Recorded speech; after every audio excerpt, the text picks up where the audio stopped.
Hey guys. Actually, we're here for the young lady. No. Passing of the torch, guys. Might as well get it started now so you can see how it is. Yeah, all right. Can you introduce your training partner? This is my daughter, Isabella Mir. Feared Lady Mir. My cornerman on Friday night, one of them. Really? Yep. That's very good. You've been a part of some of the biggest fights in history, fought the greatest names, but I mean, grappling on the beach with your daughter and all this. I mean, is this a special moment for you? It is. Look, I've accomplished great things in my life to this point. A lot of people would say, hey, you've done enough. Why risk getting hit in the head anymore or going out there and taking losses? And it's not why I began to fight with anyways. I love martial arts. And it's a passion for me. It's my religion. And now my children, and right now Bella, the heaviest, has that same passion. So it's something now that, once I knew she was going to be a fighter, I started preparing myself. Last December is when it hit me. I'm like, oh shit, this is happening. I was just over 300 pounds. Now I'm in the 240s. I've lost 60 pounds in a year. It took time. Lost 30, 40 pounds before the Fedor fight. Lost another 20 pounds since then. But I realize now I'm a role model to my child. And I think people say that, when we say those words. I said those words before. But was I really being a good example? And so now, the way I eat, the way I train, I try to be a better example to her. And really, she's an inspiration to me.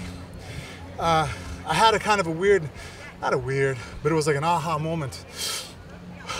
A couple weeks back, I was sitting there, and I think everybody searches for some existential reason for why they're here in life, And if there is a purpose for it, I realized I wasn't born to be Frank Mir. My accomplishments are a footnote in a book that's much larger. I was here to produce my children.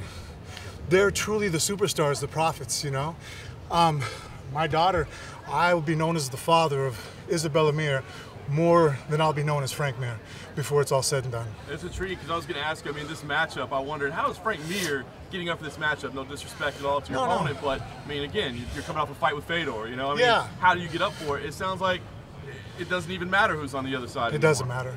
It really doesn't, because the person that I'm battling is me, and so it's a constant, fight every day.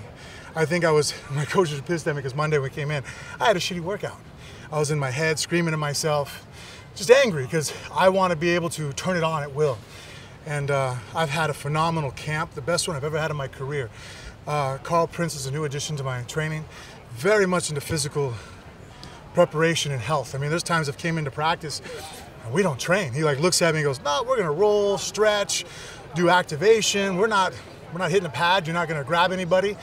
Your hip's not lined up, or your back, or your knee, or nope. And I never had that before. Yeah, people talk a big game, but once again, not coaches that actually sit there and go, well, this is my wheelhouse. It's like, well, it's not my wheelhouse, but it's what you need. If I can't provide it, we'll find somebody that can.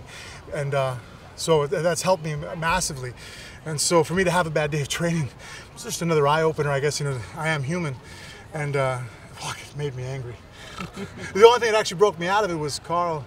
He said to me, would you talk to your daughter the way you're talking to yourself right now? I'm all, you're right, I wouldn't. I'm much harder on myself, I think. But it wasn't the correct way to coach. Even though it was harder, it wasn't necessary. Sometimes there is a purpose for that. But it did much better now.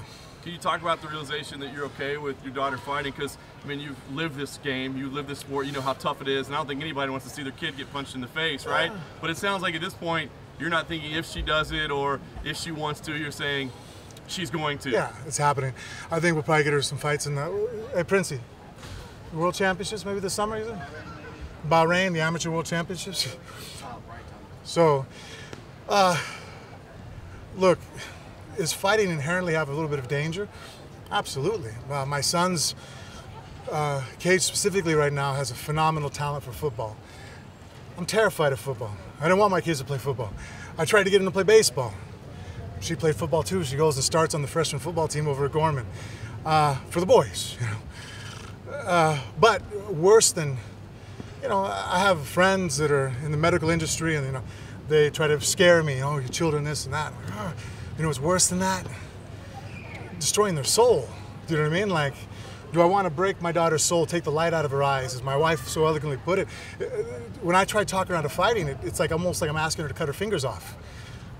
You know, is there a chance that she's going to have her nose moved over or get some teeth knocked out? It's fighting. I'm sure it's going to happen. There'll be a night that after the fights, win or lose, I'm going to be in the back of the hospital watching her get stitched up. It happens, you know what I mean? John Jones, most dominant fighter of the world, I see him get his toe almost ripped off in a fight.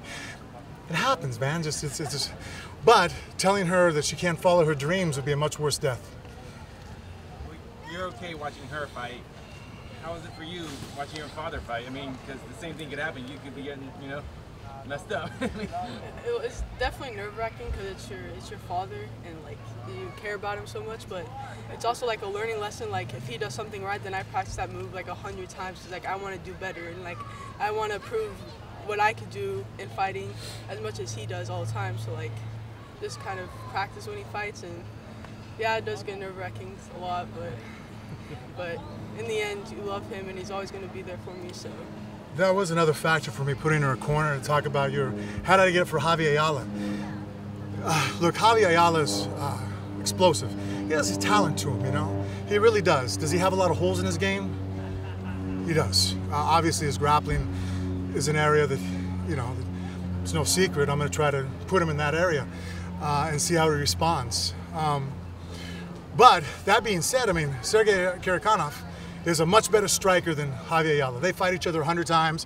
You can't get me to bet on Javy Ayala in that fight. They fought. Javy Ayala turned his lights off. He put him into seizure.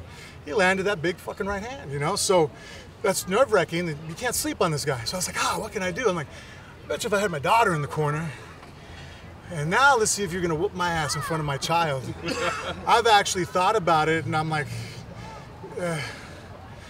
we'll wait till after the fight, because if something bad happens, I don't want to be held accountable that I premeditated it, but you better be careful. Perfect. Thank you, Frank. Thank you, Isabella. Thanks, guys.